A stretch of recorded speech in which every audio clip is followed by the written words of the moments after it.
அதாவது உணவு சுதந்திரம்னா என்னென்னா, இப்போ இருக்கிற குடும்ப அமைப்பு குடும்ப கட்டமைப்பில் பார்த்திங்கன்னா, மனைவி சமைச்சு வச்சுருவாங்க. கணவன் கணவனாக இருக்கட்டும், பிள்ளைகளாக இருக்கட்டும், அதை சாப்பிட்டே ஆகணும். அது ஒரு ஒப்பந்தம்.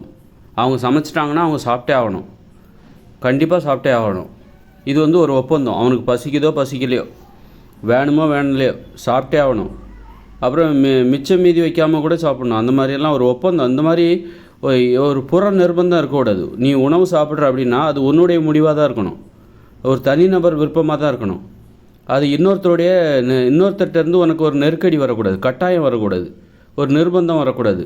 நீ சாப்பிட்டே ஆகணும், சமைச்சாச்சு நீ சாப்பிட்டு தான் ஆகணும். சாப்பிட்லன்னா சண்டை வரும். ஏன் சாப்பிடல, நான் சமைக்கிறது நீ ஏன் சாப்பிடல, நல்லா இல்லையா, இந்த மாதிரி சாப்பிடாமல் இருந்து ஏன் என்ன சாவடிக்கிற அப்படின்னு சொல்லிட்டு ஏதாவது சொல்லிகிட்டு இருப்பாங்க. அப்போது இந்த மாதிரி மற்றவங்ககிட்டேருந்து விடுபடணும்.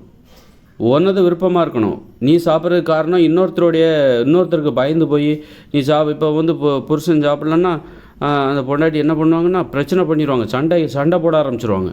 இந்த மாதிரி நான் சமைக்கிறேன் சாப்பிடவே மாட்டேன்ற அப்படின்னு சொல்லிட்டு, நீ சொல்லியிருந்தா நான் சமைக்காமல் இருந்திருப்பேன், இந்த மாதிரி அடிக்கடி சாப்பிடாமல் இருக்கிற, நீ என்ன தான் நினச்சிட்ருக்கிற அப்படின்னு சொல்லி பெரிய சண்டையை போட ஆரம்பிச்சிருவாங்க. அப்போது ஒரு மனிதன் ஒரு மனிதனும் என்ன பண்ணணும், உண்ணாவிரதெல்லாம் இருக்க வேண்டியிருக்கு, உண்ணா நோன்பு கடைபிடிக்க வேண்டியிருக்கு, உணவுகளில் கட்டுப்பாடுகளை கடைபிடிக்க வேண்டியிருக்கு. இன்றைக்கி சாப்பிடணுமா சாப்பிட வேண்டாமான்னு அவன் தான் முடிவு பண்ணணும். இப்படி ஒவ்வொருத்தரும் முடிவு பண்ணணும். மற்றவங்க முடிவு பண்ணக்கூடாது. மற்றவங்களுக்கு பயந்துக்கிட்டு நீங்கள் சாப்பிடக்கூடாது. இந்த மாதிரி புற நிர்பந்தத்திலேருந்து முதல்ல நீங்கள் விடுபடுங்க. அப்போ தான் இந்த உடல் பருமன் இப்படி தான் புற நிர்பந்தத்துக்கு மாட்டிக்கிட்டு சில பிள்ளைகள் கூட அம்மாவுக்கு பயந்துக்கிட்டு, அம்மா சமைச்சிட்டா சாப்பிட்டாகணும், அது ஒரு ஒப்பந்தம், எழுதப்படாத ஒப்பந்தம். பயந்து போய் சாப்பிட்லன்னா அவங்க ஏதாவது சொல்லிகிட்டே இருப்பாங்க, திட்டுவாங்க. அதனால் அந்த பிள்ளைகள் சாப்பிட்ருவாங்க. அம்மாவுக்கு பயந்துக்கிட்டே சாப்பிட்ற பிள்ளைகள் நிறைய பேர் இருக்காங்க. தெரியாது, நம்ம அம்மாவுக்கு பயந்து தான் சாப்பிட்றோங்கிறது அவங்களுக்கு தெரியாது. இப்படி சாப்பிட்டு கடைசியில் அவங்களுக்கு உடல் பருமன் ஆகிடும். இப்படி சாப்பிட்டு கடைசியில் உடல் பருமன் ஆயிரும். ஏன் பருமனாச்சு, கடைசியில் அவங்களுக்கு இதுலேருந்து எப்படி விடுபடுறது, இப்படியே ஒரு வாழ்க்கை முறை. மற்றவங்களுக்கு பயந்துக்கிட்டே சாப்பிட்றது. ஒரு விருந்தினர் வீட்டுக்கு போகிறாங்களா, அவங்க ஏதாவது நினச்சிருவாங்களோன்னு சொல்லி அவங்களுக்கு பயந்துக்கிட்டு சாப்பிடக்கூடாத உணவுகளெல்லாம் சாப்பிட்டுட்ருப்பாங்க.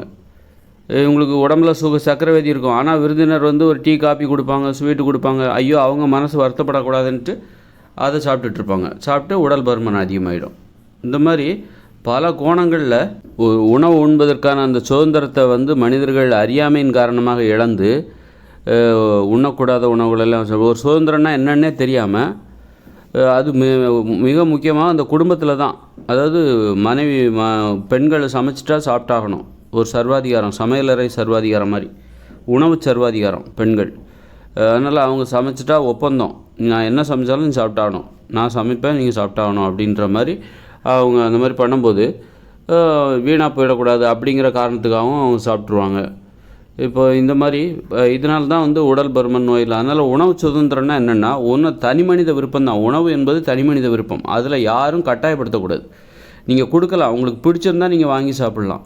ஆனால் யாரும் உங்களை கட்டாயப்படுத்தக்கூடாது. உங்கள் வீட்டிலேயும் சரி, உங்கள் அம்மாவும் சரி, அப்பாவும் சரி, மனைவியோ சரி, கணவனும் சரி, அவங்களுக்கு பயந்துக்கிட்டு நீங்கள் எதையுமே சாப்பிடக்கூடாது. இதுதான் உணவு சுதந்திரம். உங்களுக்கு பிடிக்கலையா, வேண்டான்னு சொல்ல பழகுங்க.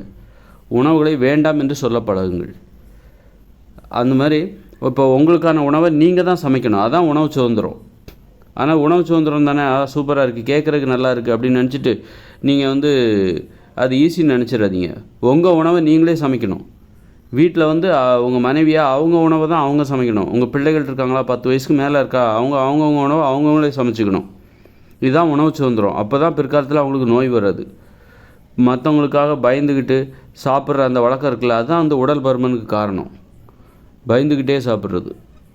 அதனால் நீங்கள் என்ன பண்ணணும், உங்கள் உணவை நீங்கள் உங்கள் வீட்டில் உங்கள் உணவை நீங்களே சாப்பிட்ணும். அதாவது மற்றவங்க சமைச்சு தர்ற அந்த வழக்கத்துலேருந்து ஒரு முற்றுப்புள்ளி வைங்க. அது எப்படி ஆரம்பிக்கிறது, நீங்கள் என்ன பண்ணுங்கன்னா, ஒரு மாதத்துக்கு வீட்டில் மற்றவங்க சமைக்கிறத சாப்பிடவே கூடாது. வெளியிலேருந்து நீங்கள் பழங்கள் வாங்கிட்டு வாங்க, சுண்டல் வாங்கிட்டு வாங்க, காய்கறிகள் நீங்களே சமைச்சு சாப்பிடுங்க, பொரியல் பண்ணி சாப்பிடுங்க. இந்த மாதிரி நீங்களே, மற்றவங்க யாரும் உங்களுக்கு சமைச்சு தரக்கூடாது. இந்த மாதிரி நீங்கள் ஒரு வழக்கத்தை கடைபிடிக்கணும். மற்றவங்க சமைச்சதை சாப்பிடக்கூடாது. இந்த மாதிரி வீட்டில் ஒரு மாதத்துக்கு மற்றவங்க சமைச்சதை சாப்பிடக்கூடாது.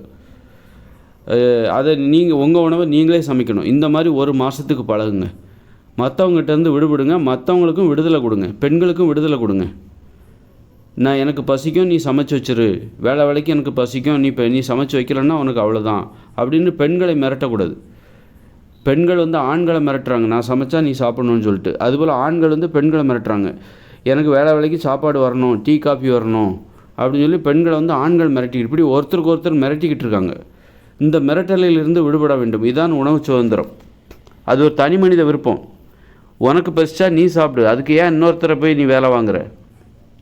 அது மாதிரி தனி மனித சுதந்திரம் என்பது உணவிலிருந்து தான் ஆரம்பிக்க வேண்டும். உணவில் இல்லாத தனி மனித சுதந்திரம் வேறு எங்கே இருந்தாலும் அது வேஸ்ட்டு தான்.